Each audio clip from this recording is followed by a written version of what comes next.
Dans cette vidéo, nous allons voir comment déterminer une limite de fonction par comparaison ou par encadrement. C'est-à-dire comment répondre à ce genre de questions, déterminer les limites suivantes. C'est parti! Pour commencer, pourquoi dans cet exemple-là, on ne peut pas répondre avec les opérations sur les limites de fonction? Pourquoi être obligé d'utiliser une comparaison ou un encadrement? Eh bien la réponse, c'est la même que pour les suites. Dans certains cas, il sera impossible de trouver la limite par opération. Ici, ce qui va nous bloquer, ce sont les deux fonctions trigonométriques que l'on a, cosinus x et sinus x. Elles n'ont pas de limite en plus l'infini, d'où l'intérêt de faire par comparaison ou encadrement. Voici ce que dit le théorème de comparaison. Si pour tout x proche de a, on a f de x inférieur ou égal à g de x, alors on va pouvoir en déduire deux résultats. Si la limite de f de x lorsque x tend vers a est égale à plus l'infini, alors la limite de g de x lorsque x tend vers a sera elle aussi plus l'infini. En gros, f de x, qui est plus petit, va venir pousser g de x vers plus l'infini.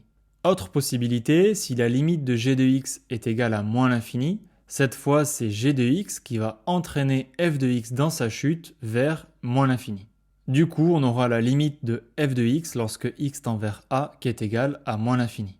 Passons à notre premier exemple. Il faut déterminer la limite de f de x qui est égale à x plus cosinus x. Alors regardons ce que ça donne dans un graphique. Et visiblement, lorsque x tend vers plus l'infini, d'après la courbe, la limite de la fonction, ça va être plus l'infini. On va utiliser le théorème par comparaison. Il faut donc trouver une expression inférieure à celle de la fonction f.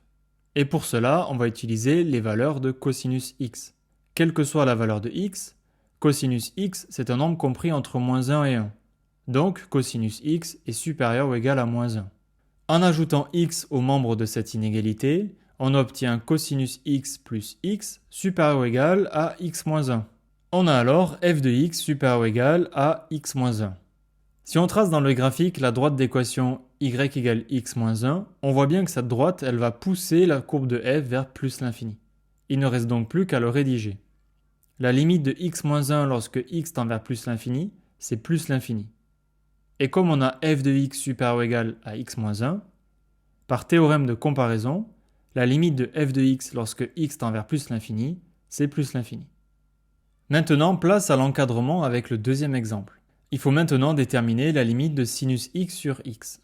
L'idée c'est la même, on ne peut pas déterminer la limite par opération à cause de sinus x qui nous bloque.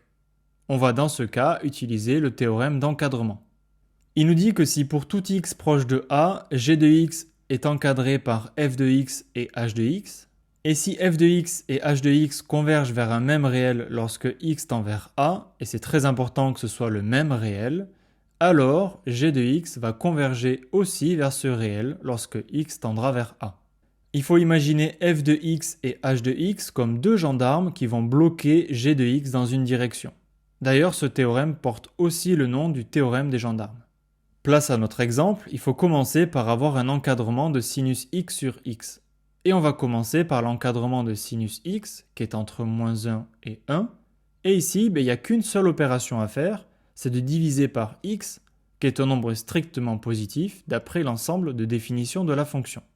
Du coup, pas de changement d'ordre, on se retrouve avec sinus x sur x encadré par moins 1 sur x et 1 sur x. On a donc bien notre encadrement de f de x entre ces deux nombres. Maintenant, place aux limites. La limite de moins 1 sur x lorsque x tend vers plus l'infini, c'est 0. C'est la limite d'un quotient où le numérateur est une constante et le dénominateur diverge vers plus l'infini. Même chose pour la limite de 1 sur x qui tend aussi vers 0. Du coup, par théorème d'encadrement, nos deux gendarmes moins 1 sur x et 1 sur x vont obliger f de x à converger vers 0. Et voilà, c'est terminé, tu sais maintenant déterminer une limite de fonction par comparaison ou encadrement. Si cette vidéo t'a plu, n'hésite pas à liker et à t'abonner. On se retrouve tout de suite pour une prochaine vidéo.